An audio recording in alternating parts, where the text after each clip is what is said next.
So weak unfortunately. ఎంత బలహీనంగా ఉన్నామంటే మన మధ్యలోనే గుళ్ళు కూలగొట్టేస్తున్నారు, మన మధ్యలోనే దేవీ దేవతా విగ్రహాలు పగలగొట్టేస్తున్నారు. హిందువులో కించిత్ చలనం కూడా లేదు, ఉండదు.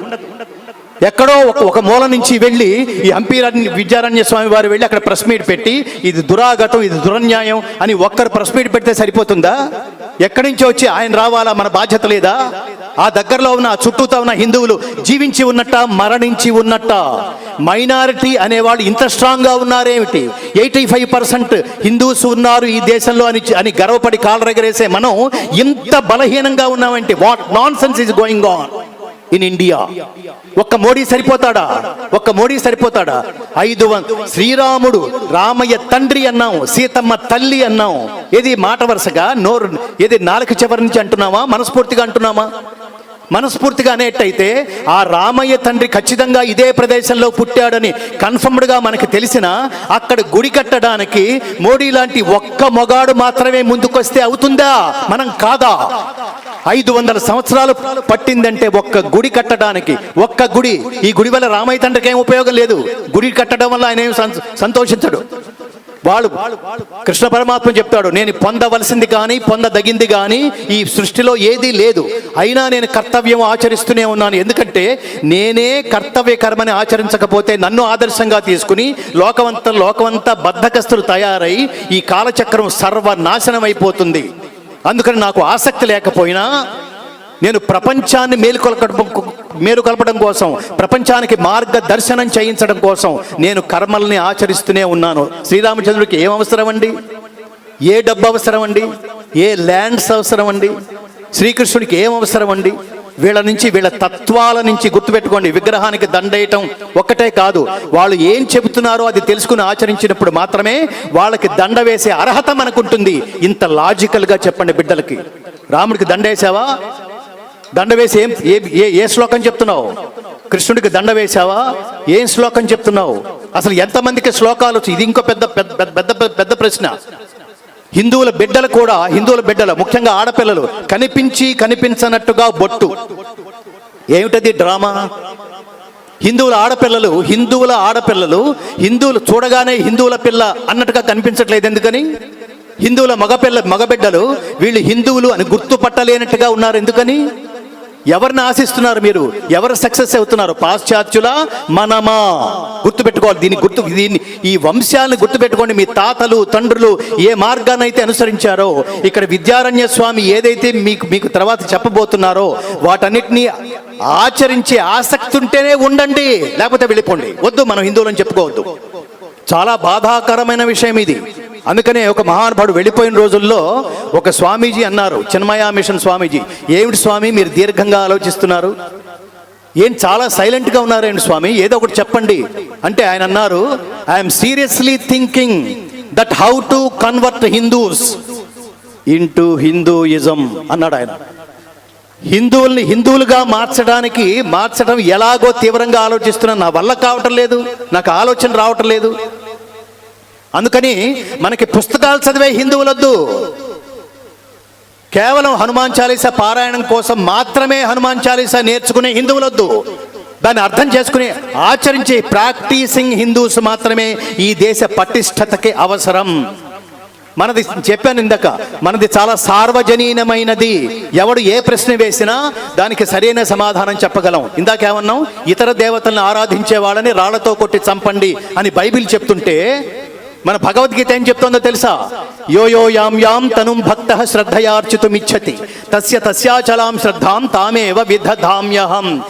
ఏ భక్తుడు ఏ దేవతా స్వరూపాలని అర్చించగోరుతున్నాడో వాడికి ఆ దేవతల పట్ల స్థిరమైన శ్రద్ధను నేను ప్రసాదించుతున్నాను. అట్లు ప్రసాదించిన శ్రద్ధతో ఆ భక్తుడు ఆయా దేవతలని ఆరాధించి నా అనుగ్రహానికి పాత్రుడై ఆ దేవతల ద్వారా తన అభీష్టమును నెరవేర్చుకొనుచున్నాడు. ఎంత లాజికల్గా ఉందండి ఇది. అంతా ఇచ్చేది ఎవరు? పరమాత్మే. మనం దేని నమ్ముతాం? అన్నిటినీ ఆరాధిస్తాం, అన్నిటినీ పూజిస్తాం కదా. ముఖ్యంగా పిల్లలకి నేర్పవలసింది, ఎవరెవరిని పూజిస్తే ఏమేమి దక్కుతుంది. ముందు ఇంట్లోంచి బయటకు వచ్చాం, ఎవరికి దండం పెట్టాలి? ఆరోగ్యం భాస్కరాదిచ్చేత్. ఎవరిస్తారు ఆరోగ్యం? విజయం, సూర్యదేవుడు అని ఎవరు చెప్పారు? వాల్మీకి. ఎవరికి బోధించాడు? శ్రీరామచంద్రుడికి. ఎక్కడ? యుద్ధ సమయంలో. బోధించింది ఏమిటి?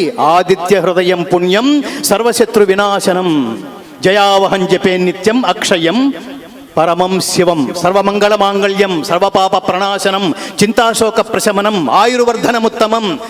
పిల్లలకు నేర్పించండి. పిల్లల నోట్లోంచి, పెద్దవాళ్ళ నోట్లోంచి కూడా చాలా ఈజీగా ఏం పాటలవి? అంటావా అంటావా. ఎందుకది? దేనికి అనాలో చెప్తోంది రామాయణం, దేనికి అనాలో చెప్తోంది భారతం. గుర్తుపెట్టుకోండి. ఏం తెలుసుకోవాలో, ఏం చేయాలో చెప్తుంది రామాయణం, ఏం చేయకూడదో చెప్తుంది భారతం, ఏం చేస్తే పరమాత్మ అనుగ్రహం పొందుతామో చెప్తోంది భాగవతం, భగవద్గీత. కాబట్టి కొడతారా? గట్టి కొట్టండి. అందరూ ఒక మాట అనుకుని కొట్టండి.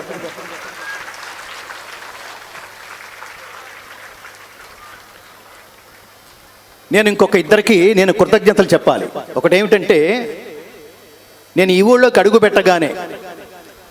పెట్టగానే ఎవడన్నా ఒకటి సెకండ్ లాంటి వాడు ఎవడన్నా దొరికాడనుకోండి, ఆ ప్రభావం ఊరు దాటి వెళ్ళిపోయేంత వరకు అదే కంటిన్యూ అవుతుంది. ఊళ్ళోకి అడుగు పెట్టగానే మహాత్ముల దర్శనం జరిగిందనుకోండి. మహాత్ములు అంటే ఎవరంటే మనస్సు, బుద్ధి, ఆత్మ, కర్మ అన్ని పాజిటివ్ అంటాను చూడండి ఇంగ్లీష్లో. ప్రశాంతంగా ఉంటే అలాంటి సత్సంగం ఉన్న చోట మనకు అమేయమైన శక్తి జనిస్తుంది. అలాంటి సత్సంగానుభూతి నాకు కలగజేసిన మహానుభావులు శ్రీ ప్రమోద స్వామి గారు, అభయాంజనేయ స్వామి దేవాలయం వ్యవస్థాపకులు. అలాగే శ్రీమతి శ్రీ డాక్టర్ కొండా నరసింహారావు గారు దంపతులు రాజమహేంద్రవరం జోన్.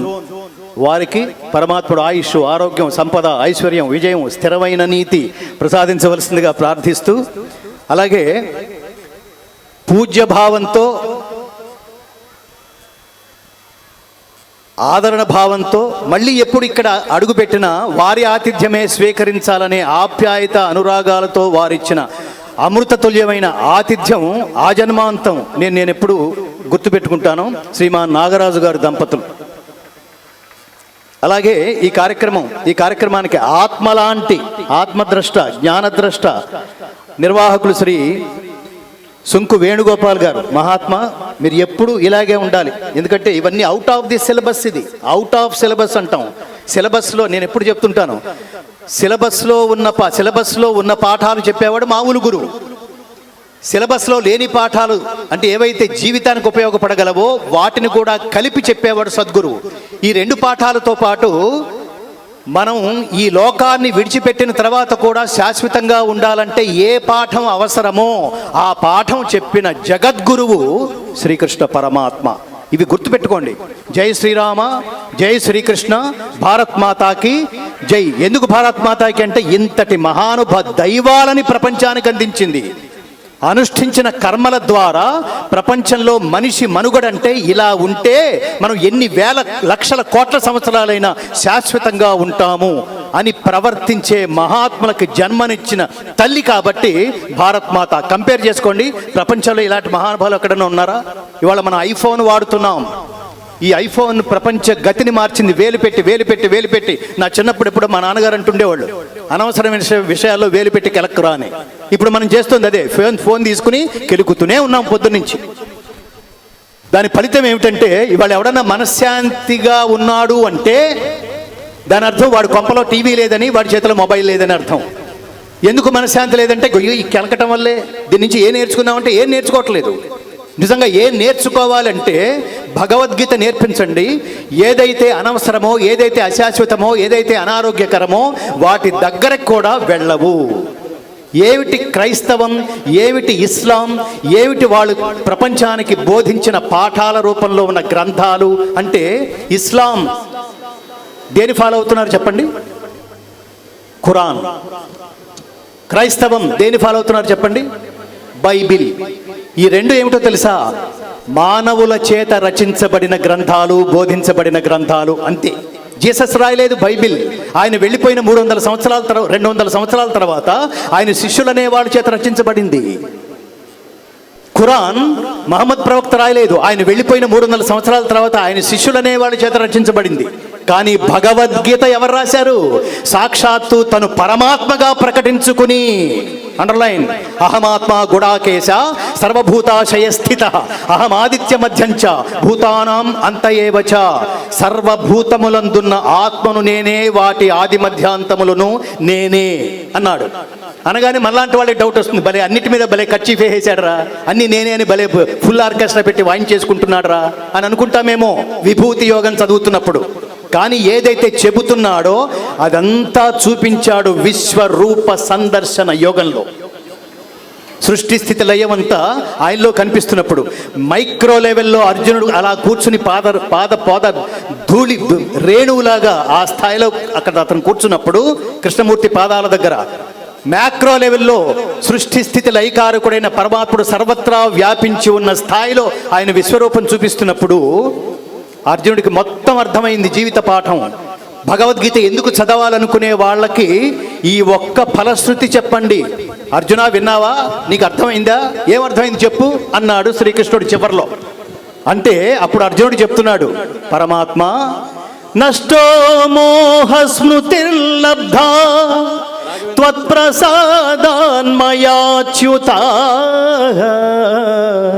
స్థితోస్మి గత సందేహ కరిష్యే వచనం తవ.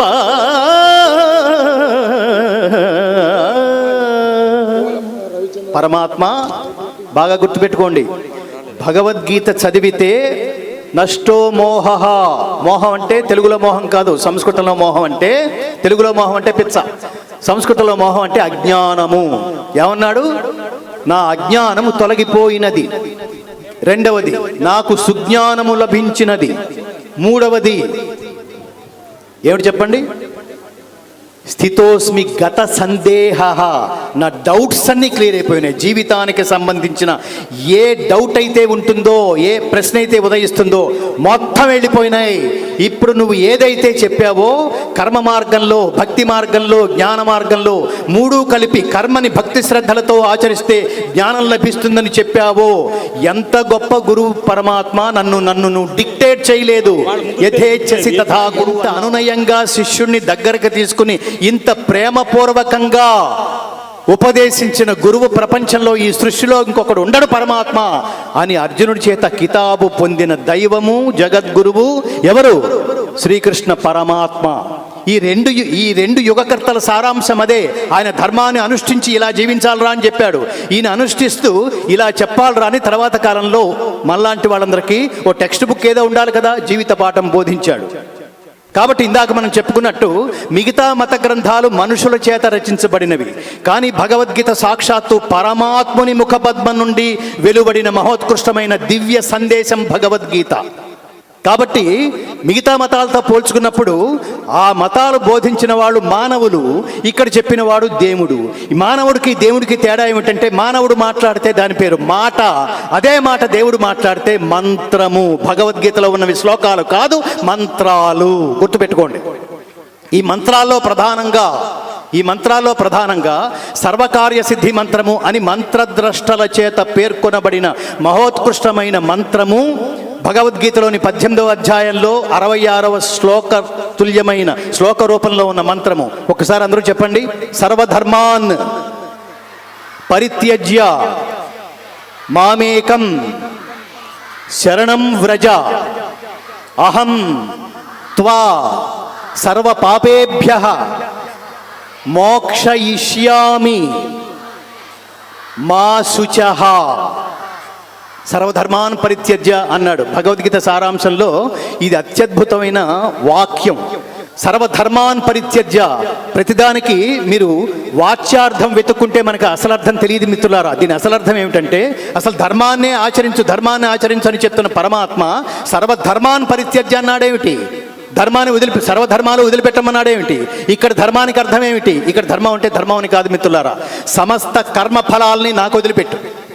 ఏ పని అయితే చేస్తున్నావో ఆ పని చేసే శక్తిని, ఆ తెలివితేటల్ని, ఆలోచనల్ని, ఆ ఆసక్తిని, ఆ సంస్కారాన్ని ఎవరైతే ఇచ్చారో ఆ పరమాత్మకే పరమాత్మ సర్వం శ్రీకృష్ణ అర్పణమస్తు. All this credit goes to you only. అంతే కదా. ఇవాళ నేను మాట్లాడుతున్నానంటే ఇది నా క్రెడిట్ ఎలా అవుతుంది? ఇవాళ నా గొంతు బాగుండకపోతే నేను మాట్లాడలేను. ఇవాళ సౌండ్ సిస్టమ్ పనిచేయకపోతే మాట్లాడలేము. All that credit goes to ఈ మంచి సౌండ్ సిస్టానికి. అతను కూడా చప్పట్లు కొట్టండి. ఇంత ఉండి పవర్ లేకపోతే ఈ లైట్లే వెలగవు. వెలగనప్పుడు ఎవరు కనిపిస్తారు? ఆగుతాం. చివరికి ఆ డే అంతా లైట్లు రావనుకోండి, ఆ కార్యక్రమం పోయింది, పవర్ పోయింది. So all that credit goes to power only. ఇదంతా బాగానే ఉంది, కానీ వాళ్ళు ఉదయం నుంచి కుండపోత వర్షం అనుకోండి, ఏం జరుగుతుంది?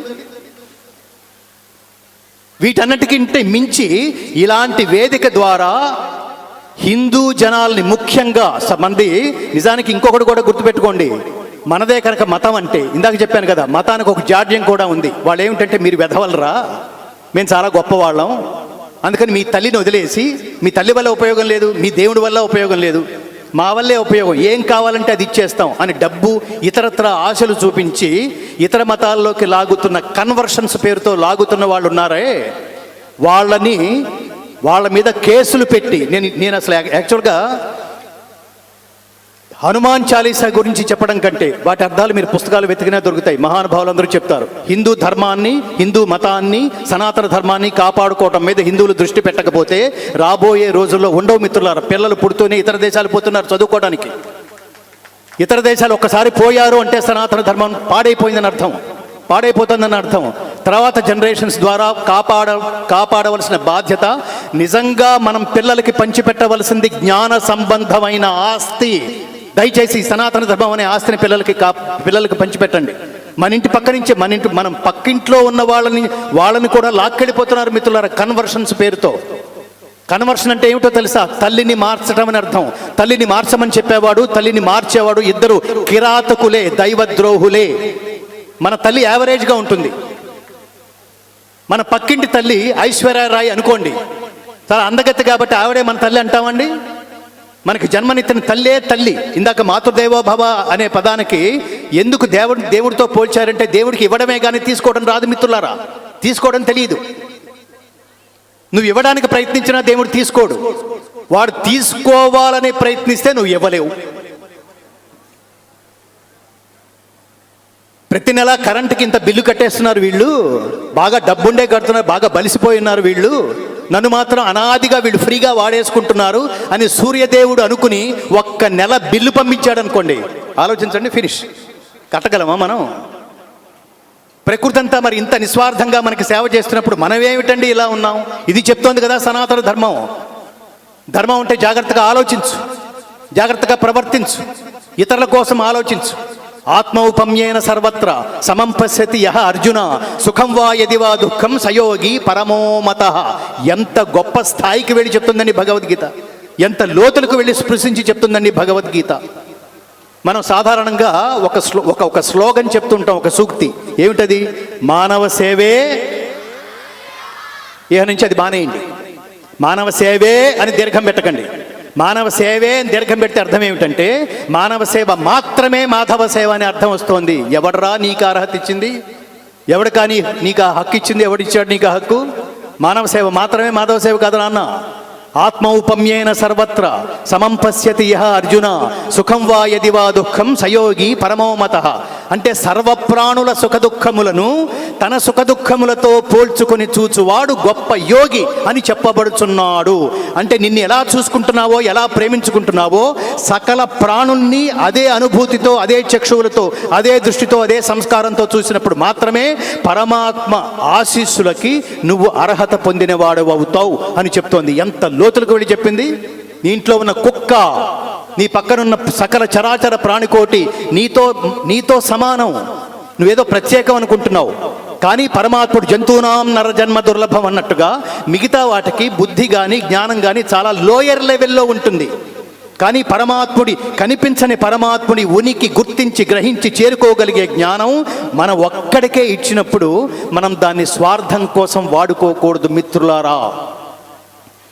బహూనాం జన్మనామంతే జ్ఞానవాన్ మాం ప్రపద్యతే వాసుదేవ సర్వమితి సమహాత్మా సుదుర్లభః. ఇదంతా ఎక్కడో ఒక చోట స్టార్ట్ అవుతుంది, ఎక్కడో చోట స్టార్ట్ అవుతుంది. అసలు మనం కాదని. కానీ పక్కింటి